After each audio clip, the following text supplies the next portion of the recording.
बातमी नंदुरबारमधून. नंदुरबारमध्ये अल्पवयीन मुलांचं लैंगिक शोषण करून त्यांचे फोटो आणि व्हिडिओ काढणं तसंच ते व्हायरल करण्याची धमकी देत ब्लॅकमेलिंग करण्याचा संतापजनक प्रकार समोर आला.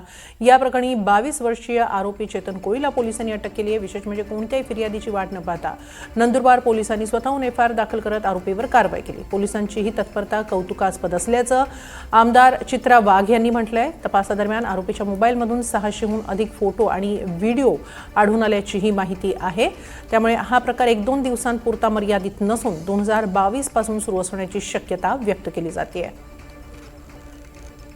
पोलिसांच्या तपासात त्याच्या मोबाईलमधनं जवळपास 600हून अधिक आक्षेपार्ह फोटो आणि व्हिडिओ आढळल्याची माहिती समोर आली आहे. त्यामुळे हा एखाद्या 1-2 दिवसाचा असा हा प्रकार नसावा.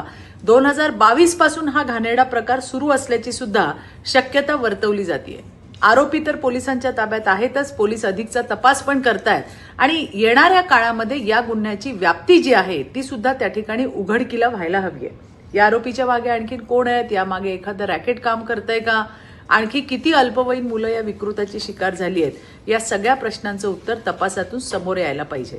मला खात्री आहे देवाभाऊंच्या सरकारमध्ये अशा विकृत नराधमांना, विकृत गुन्हेगारांना पाठीशी घातलं जात नाही. लवकरात लवकर याची दोषसिद्धी होऊन आरोपीला कायद्यानुसार कठोरात कठोर शिक्षा होईल, म्हणजे फाशीची शिक्षा होईल. पण त्याबरोबरच या गुन्ह्यामध्ये किंवा आणखी कुणाचा सहभाग असेल, कुठलं रॅकेट असेल, तर त्या प्रत्येकाला शोधून कायद्याच्या कचाट्यात आणलं पाहिजे आणि त्यांच्यावर सुद्धा तितकीच कठोर कारवाई झाली पाहिजे.